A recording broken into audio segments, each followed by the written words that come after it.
Have you ever opened your own front door only to feel like you were letting betrayal walk right in? That's exactly what happened to me. One moment, I thought I was finally standing on solid ground after years of building my life alone. The next, my entire understanding of family collapsed in the span of a single knock. I didn't see it coming.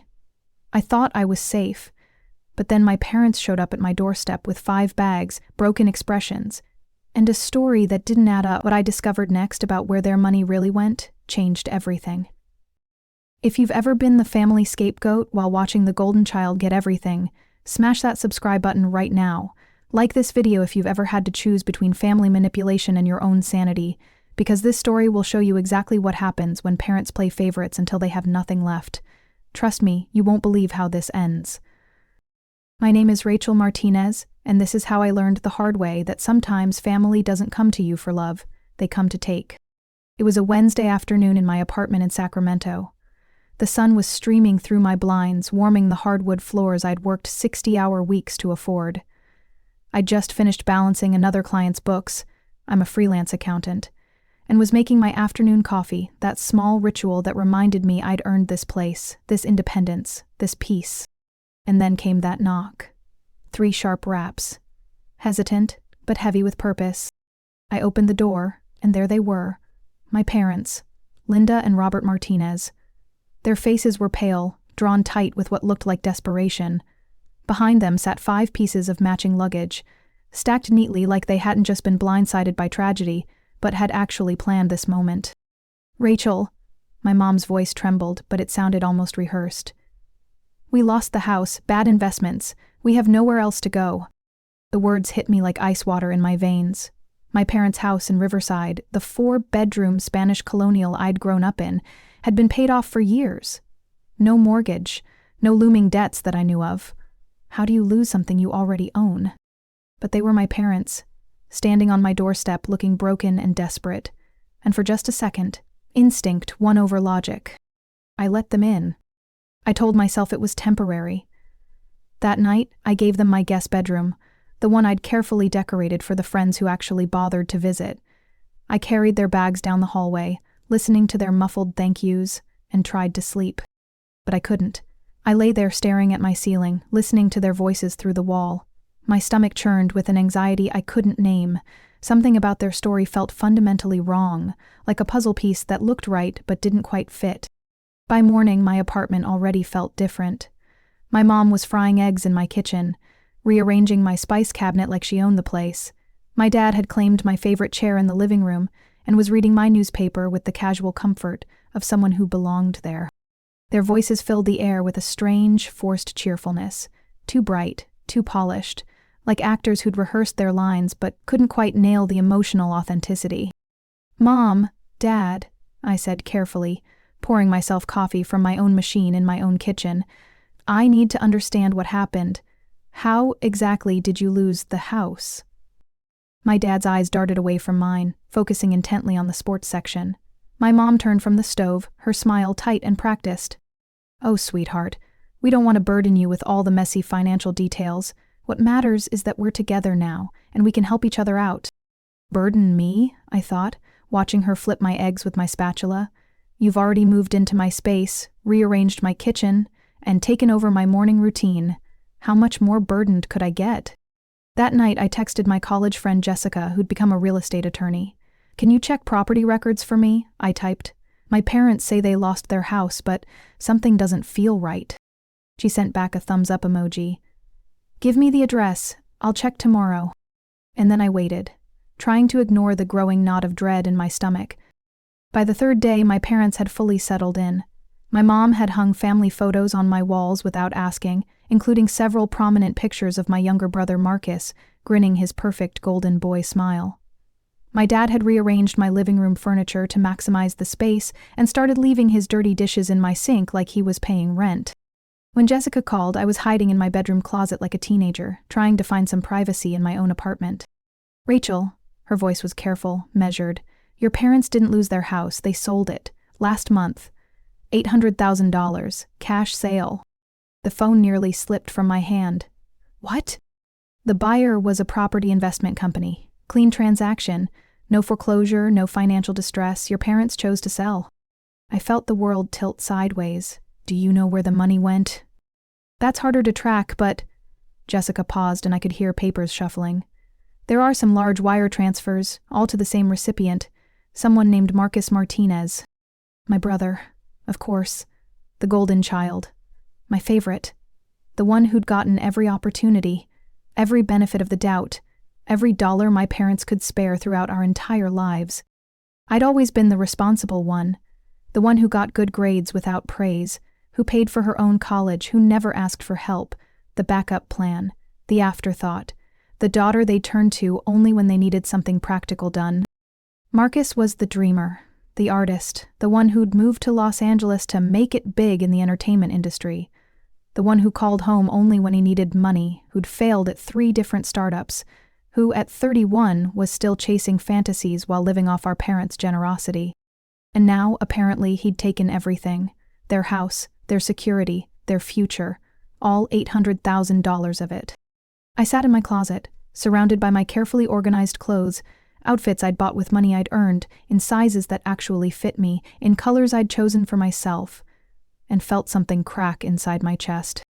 They'd thrown away their safety net for him, liquidated their entire life, and then, with nothing left, they'd show up at my door expecting me to catch them, expecting me to clean up the mess their favoritism had created. I looked around my apartment with new eyes.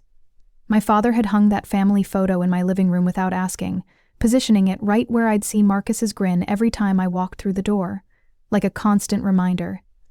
You'll never be first. You'll never be enough. You'll always be the consolation prize. Something in me broke, but instead of shattering into pieces, it crystallized into something harder, something clearer. That evening, I confronted them. I sat at my own dining room table, holding printouts of the property records Jessica had sent me, and looked at the 2 people who'd given me life. You didn't lose the house, I said quietly. You sold it. For Marcus. My mother's face crumpled instantly, her carefully maintained composure dissolving into theatrical tears. Rachel, sweetheart, you don't understand. I understand perfectly, I interrupted, my voice steadier than I'd expected. You sold your house, your security, your future, to give Marcus another shot at his Hollywood dreams. And when that money ran out, you came here, expecting me to take care of you. My father's jaw clenched, his eyes narrowing with that familiar anger I remembered from childhood, the look he got whenever anyone questioned his decisions or his authority. Don't you dare talk to your mother like that, he barked, standing up from my chair in my dining room. We raised you. We sacrificed for you. The least you can do is help us when we need it. Sacrificed for me? I laughed, a bitter sound that surprised us all. Dad, you've given Marcus everything our entire lives, every opportunity, every dollar you could spare, every benefit of the doubt. When did you ever sacrifice anything for me? That's when it happened. My father's hand flashed out, striking me across the face with a sharp crack that echoed through my apartment. In my own home. The home I'd built with my own hands, my own money, my own dreams. The sting spread hot across my cheek, but inside I felt nothing but crystalline clarity. A line had been crossed, one that could never be uncrossed. I looked at them, these people who'd given me life, who'd raised me, who were supposed to love me unconditionally, and for the first time in my 33 years, I didn't see my parents. I saw users, manipulators, people who'd never really seen me as anything more than a backup plan. You have 30 minutes to pack your things and leave, I said, my voice not wavering even though my cheek was throbbing. My mother's sobs became louder, more desperate. Rachel, please. You can't just throw us out. We're your family. My father stepped closer, trying to use his height to intimidate me in my own living room. You ungrateful little bitch. After everything we've done for you, this is how you repay us? Everything you've done for me? I stood up, meeting his glare. Like what, Dad? Like hitting me in my own home? Like lying to me about why you're here? Like spending my entire childhood making it clear that I'd never be as important as Marcus? When they didn't move, when my father just stood there, seething, and my mother continued her theatrical sobbing, I picked up my phone and dialed 911. My hands were steady. My voice was calm. I need police assistance for a domestic disturbance. My parents are refusing to leave my apartment after I've asked them multiple times. By the time the officers arrived 20 minutes later, my parents had packed their bags but were still in my living room, my father pacing like a caged animal, and my mother collapsed dramatically on my couch. "Ma'am, these are your parents?" the older officer asked, looking between us with the weary expression of someone who'd seen too many family disputes. "They were," I replied. "They lied to me about their circumstances to manipulate me into housing them. When I discovered the truth and asked them to leave, my father became violent." The officer looked at the red mark still visible on my cheek, then at my father's clenched fists. "Sir, ma'am, you need to gather your belongings and leave the premises. If you return without the tenant's permission, you'll be arrested for trespassing."